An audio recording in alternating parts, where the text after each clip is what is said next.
इस वीडियो में हम डिस्कस करेंगे आईएएस का जो एग्ज़ाम पेपर है 2023 का, और उसमें जो कंप्यूटर के क्वेश्चंस है तो हम उनके बारे में डिस्कस करेंगे कि कौन कौन से क्वेश्चंस थे और इसमें टोटल नंबर ऑफ क्वेश्चंस कितने आते हैं। तो कंप्यूटर से रिलेटेड जो टोटल क्वेश्चंस आते हैं एग्ज़ाम में आईएएस के, वो टोटल 20 क्वेश्चंस आते हैं। ठीक है, जो कंप्यूटर बेस्ड होते हैं। और कंप्यूटर में बेसिकली दो ही टॉपिक होते हैं जिससे रिलेटेड सारे क्वेश्चन बनते हैं। एक होता है हमारा कंप्यूटर प्रोग्रामिंग का, जिसमें सी लैंग्वेज से रिलेटेड क्वेश्चंस होते हैं, और कुछ क्वेश्चंस आते हैं जो कंप्यूटर फंडामेंटल्स जो टॉपिक होते हैं, जिसमें मेमोरी होती है, ऑपरेटिंग सिस्टम होता है, नंबर सिस्टम होता है, उसके क्वेश्चन आते हैं। तो इस वाले पेपर में बच्चों जो क्वेश्चन है वो क्वेश्चन नंबर 61 से लेकर क्वेश्चन नंबर जो लास्ट 80 तक हैं, वो सारे क्वेश्चंस किसके हैं? वो सारे कंप्यूटर बेस्ड हमारे क्वेश्चन है, जिसको हम एक एक करके देखेंगे कि किस क्वेश्चन में आपसे क्या पूछा गया है, और देन उसका आंसर क्या है, और क्या रीजन है उसके पीछे उसका आंसर। तो अगर हम बात करते हैं बेसिकली क्वेश्चन नंबर 61 की, तो आपको 61 में पूछा गया है कि consider the basically consider the following in respect of two kinds of micro processor. ठीक है, C I S C complex instruction set computer and R I S C reduced instruction set computer. तो इसमें अलग अलग detail पूछी गई है। तो सबसे पहले हमें पता है कि माइक्रो प्रोसेसर क्या होता है। तो जनरली जो कंप्यूटर में हमें प्रोसेसर होता है वही, या जिसको हम ब्रेन ऑफ कंप्यूटर भी बोलते हैं, दैट इज माइक्रो प्रोसेसर, जो बेसिकली तीन पार्ट्स में डिवाइड होता है, जिसको हमने just like ALU, arithmetic, logical unit, control unit, memory unit में डिवाइड होता है। ठीक है, और जनरली हमारे जो इसमें बच्चों माइक्रो प्रोसेसर होते हैं वो तीन टाइप के होते हैं, जो तीन कैटेगरी होती है हमारी माइक्रो प्रोसेसर की। एक होती है सी आई एस सी, जो इसमें गिवन है। एक होती है हमारी आर आई एस सी, और एक इसमें हमारी होती है E P I C. But question में आपको जो दिया गया है वो दो का पूछा गया है, सी आई एस सी और आर आई एस सी। तो जनरली इनके जो डिफरेंसेस होते हैं, ये जो हमारे अलग अलग टाइप के माइक्रो प्रोसेसर्स होते हैं, उसमें मैंने यहाँ पे एक डिफरेंशिएशन का पेज खोल रखा है कि दोनों में जनरली कौन कौन से डिफरेंसेस होते हैं। तो जो सी आई एस सी है हमारा, ठीक है, उसमें क्या होता है कि जैसे large number of instructions present होती है, जबकि आर आई एस सी के अंदर सिर्फ हमारी कुछ ही जो इंस्ट्रक्शंस है वो प्रेजेंट होती हैं, हार्डली लेस देन 100 ही इंस्ट्रक्शंस एक साथ एग्जीक्यूट करी जा सकती हैं। तो एक डिफरेंस ये दिखा रखा है। एक डिफरेंस इसमें ये दिखा रखा है कि जैसे कुछ इंस्ट्रक्शंस होती है जिनका सी आई एस सी में जो एग्जीक्यूशन टाइम होता है वो काफ़ी ज़्यादा लंबा होता है, जबकि कोई भी इंस्ट्रक्शंस जो R I S C microprocessor के थ्रू प्रोसेस करी जाती है, उनका इंस्ट्रक्शंस का एग्जीक्यूशन टाइम ज़्यादा लॉन्ग नहीं होते, क्योंकि बहुत सिंपल इंस्ट्रक्शंस को ही आर आई एस सी के अंदर एग्जीक्यूट करा जाता है। और एक जो दूसरा डिफरेंस इसमें बच्चों दिखा रखा है कि बेसिकली जो हमारा इसके अंदर इंस्ट्रक्शंस को एग्जीक्यूट करते हैं सी आई एस सी में, उनकी वेरिएबल लेंथ होती है, जबकि आर आई एस सी के अंदर fix length of instructions he execute करे जाते हैं। इसके अलावा बाकी डिफरेंसेस भी इसके अंदर दे रखे हैं कि कोई एरे को सपोर्ट करता है, कोई मल्टी पैरेलल प्रोसेसिंग को सपोर्ट करता है, कोई नहीं करता है। तो इसमें एक तो इसमें दिखा रखा है कि भाई जो इंस्ट्रक्शन होती है सी आई एस सी में, क्या वो वेरिएबल लेंथ की होती है? यस। अभी मैंने एक पॉइंट आपको पढ़ा था, ये डिफरेंसेस में जो दे रखे थे नोट्स के अंदर भी ये गिवन है कि वो हमारे वेरिएबल लेंथ का होता है। और इसमें एक जो हमारा होता है कि जो R I S S C है, अभी मैंने डिफरेंस में बताया था कि वो पैरेलल प्रोसेसिंग को भी सपोर्ट करता है। ठीक है, वो पैरेलल प्रोसेसिंग को भी सपोर्ट हमारा करता है। और एक इसमें लास्ट दे रखा है कि भाई जो एएमओ है, एएमओ मतलब ऑटोमिक मेमोरी ऑपरेशन। ठीक है, तो एएमओ क्या मतलब basically R I S C based होता है? नहीं, ए आई एम ओ जो है एटॉमिक मेमोरी ऑपरेशन, वो आर आई एस सी जो हमारा रेड्यूस इंस्ट्रक्शन सेट कंप्यूटर है वो उसके ऊपर बेस्ड नहीं होता है। इसमें मतलब क्या होता है कि अगर मैं एएमओ की बच्चों बात करता हूँ, तो उसमें बेसिकली एएमओ का काम ये होता है कि वो जितनी भी हमारी वन साइडेड कम्युनिकेशन जो मैकेनिज्म होता है, जिसमें हम कम्युनिकेट करते हैं, जिसमें हम मेमोरी से रीड करते हैं, अपडेट करते हैं, वो ऑटोमेटिकली मेमोरी से डाटा उठाता है और उसको प्रोसेस कराने का काम करता है। बट वो RISC बेस्ड नहीं होता।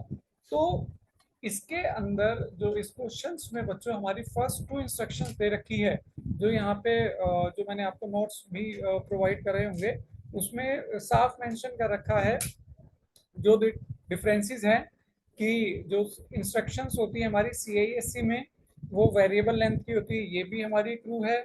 और जो RISC है वो पैरेलल प्रोसेसिंग, मतलब मल्टीपल चीज़ों को एक साथ एग्जीक्यूट कर सकते हैं। यस, RISC में वो भी है कि भाई मल्टीपल प्रोसेसिंग को एक साथ हम सपोर्ट, पैरेलल प्रोसेसिंग को एक साथ सपोर्ट कर सकते हैं।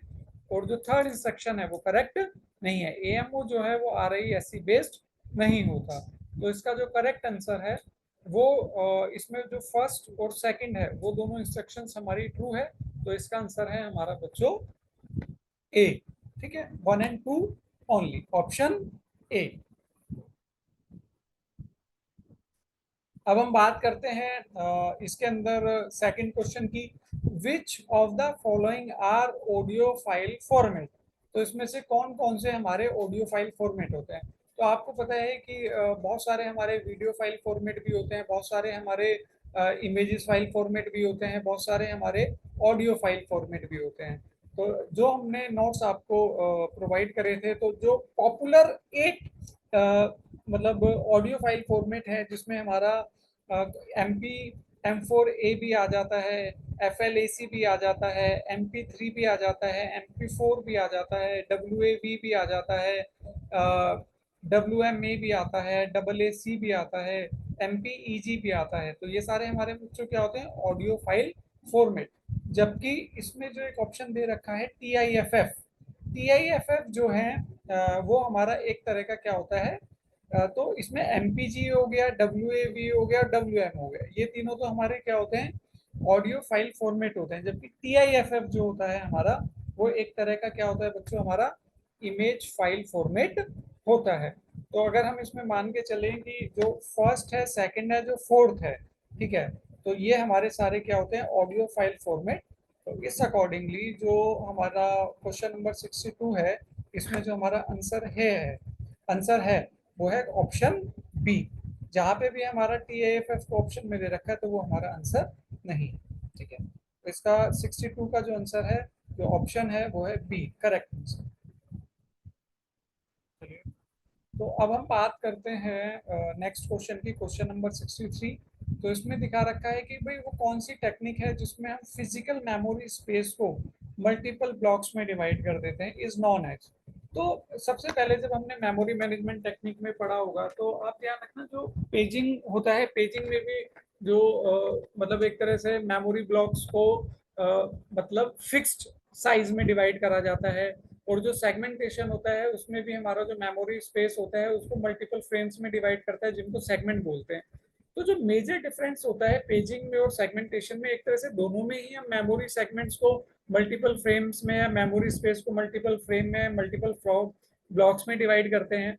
लेकिन अगर वो बात करता है कि अगर वो वहां पे बोलता है कि dividing the physical memory space into fixed blocks, अगर वो फिक्स्ड ब्लॉक की बात करता है, तो इसका मतलब वो हमारा कौन सा टेक्निक होती है, वो होती है पेजिंग टेक्निक।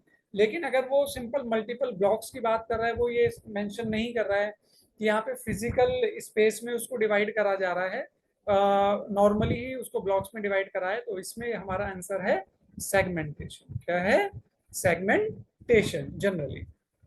और एक इसमें हमारा फ्रेगमेंटेशन होता है। तो फ्रेगमेंटेशन क्या होता है कि जनरली जब हम कहीं पे भी कोई भी प्रोसेस एग्जीक्यूट करते हैं, तो उसको मेमोरी स्पेस एलोकेट करा जाता है, फिर बाद में डी एलोकेट करा जाता है।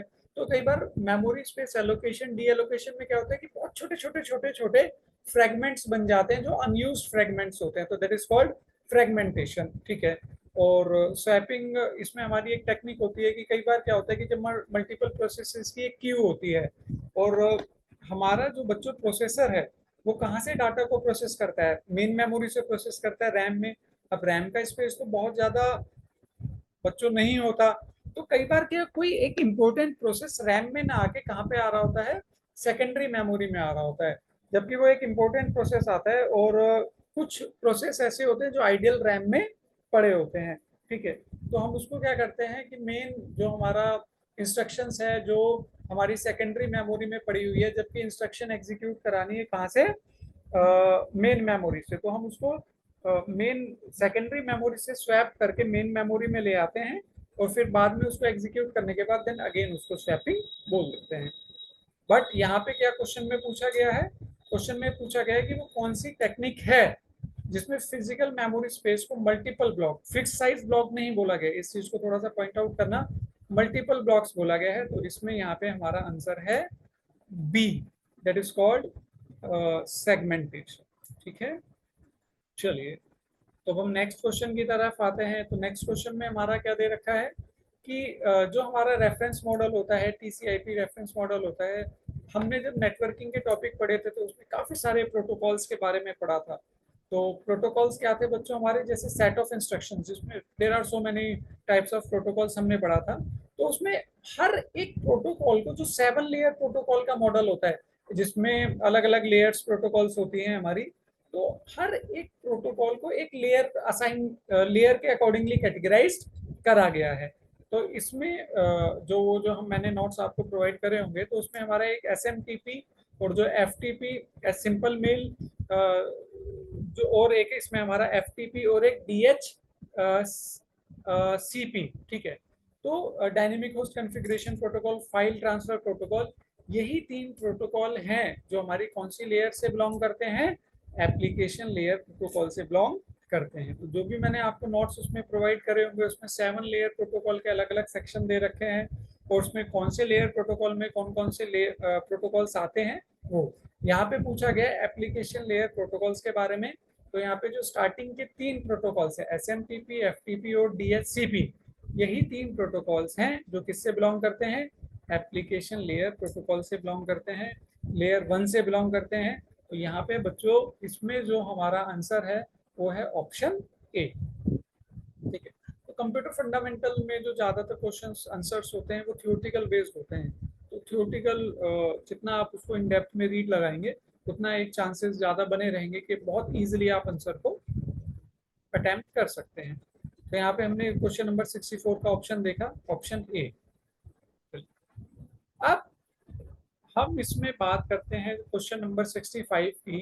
तो 65 के अंदर क्या है, 65 के अंदर इसमें हमें दिखा रखा है कि consider the following statement regarding cache memory in computer system. तो इसमें बोला गया है कि the size of cache memory is always keeped higher than the size of RAM. और सेकंड ऑप्शन बोला गया cache memory is faster to access than RAM but slower to access than CPU register. और last पूछा गया है the effectiveness of cache memory is measured by hit rate. अच्छा, जब हमने मेमोरी का टॉपिक पढ़ा था कंप्यूटर मेमोरी का, तो उसमें हमने बच्चों देखा था कि हमारी एक मेमोरी की हायरार्की थी। तो मेमोरी की हायरार्की में जब मैंने बताया था कि हम टॉप टू बॉटम चलते हैं, तो उसकी स्पीड, जो स्पेस है वो बढ़ता चला जाता है, जबकि स्पीड जो है वो स्लोअर होती चली जाती है।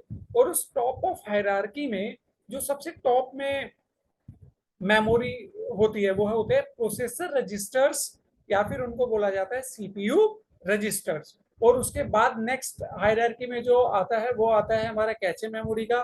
देन उसके बाद नेक्स्ट हायरार्की में जो हमारा आता है वो बच्चों किसका आता है, हमारा मेन मेमोरी, जिसको हम रैंडम एक्सेस मेमोरी भी बोलते हैं। तो और इस हायरार्की में जैसे जैसे हम नीचे की तरफ चलते हैं तो उसका साइज बढ़ता चला जाता है और स्पीड कम होती चली जाती है। तो जबकि सेकंड नंबर पे आता है कैचे मेमोरी, और फर्स्ट नंबर पे आता है हमारा प्रोसेसर रजिस्टर्स या सीपीयू रजिस्टर, सेकंड नंबर पे आता है कैचे मेमोरी, थर्ड नंबर पे आता है बच्चों हमारा मेन मेमोरी जिसको रैम भी बोलते हैं। देन उसके बाद फिर हमारी सेकेंडरी मेमोरी आ जाती है। तो पहला इसमें से पूछा गया कि कौन कौन सी हमारी जो स्टेटमेंट्स हैं वो करेक्ट है। तो बच्चों इसमें पहला ऑप्शन है the size of cache memory is always kept higher. नहीं, तो साइज, जो कैचे मेमोरी का साइज होता है वो कम होता है देन कंपैरिजन टू रैम। मैंने बोला ना हायरार्की में जब हम टॉप टू बॉटम पर चलेंगे तो साइज बढ़ता है, तो इसका साइज हायर नहीं होता रैम से, रैम का साइज हायर होता है देन कंपैरिजन टू। तो ये तो हमारा इनकरेक्ट है। अब इसमें बोला गया है कि cache memory is faster to access than RAM but slower. Yes, तो मैंने बताया जब टॉप ऑफ हायरार्की में होता है उसकी एक्सेसिंग फास्टर होती है, और जैसे जैसे मेमोरी हायरार्की में हम नीचे की तरफ जाते हैं तो उसकी एक्सेसिंग कम हो जाती है। तो कैचे मेमोरी रैम से तो फास्टर होता है, लेकिन वो सीपीयू रजिस्टर से स्लोअर होता है, क्योंकि टॉप ऑफ मेमोरी हायरार्की में जो हमारा आता है बच्चों को क्या आता है, सीपीयू रजिस्टर्स। और ये तो क्लियर है कि जो कैचे मेमोरी की जो इफेक्टिवनेस है वो measured by hit rate. Hit rate मैंने जब कैचे मेमोरी बताई थी तो मैंने बोला था कि वो कितने प्रोसेसेस को हिट कर पा रहा है। तो कैचे मेमोरी अगर आपको याद हो, मैंने एक्सप्लेन करी थी कि कैचे मेमोरी क्या होती है, कि वो इंस्ट्रक्शंस जो बार बार प्रोसेसर को एग्जीक्यूट करने होते हैं, ठीक है, जिनकी रिक्वायरमेंट बहुत जल्दी जल्दी पड़ती है, तो उन रिपीटेडली इंस्ट्रक्शंस को हम किस में रख लेते हैं, कैचे मेमोरी में स्टोर कर लेते हैं। तो सबसे पहले जब प्रोसेसर प्रोसेस करता है किसी भी, तो वो देख ये चेक करता है कि ये इंस्ट्रक्शंस कैचे मेमोरी में है या नहीं है, फिर उसके बाद वो मेन मेमोरी में जाता है। तो जितने टाइम, तो इसमें जो है हिट रेट निकाला जाता है कि प्रोसेसर कितने टाइम वहां से इंस्ट्रक्शंस को हिट कर पाया है कैचे मेमोरी से, divide by total number of hit time.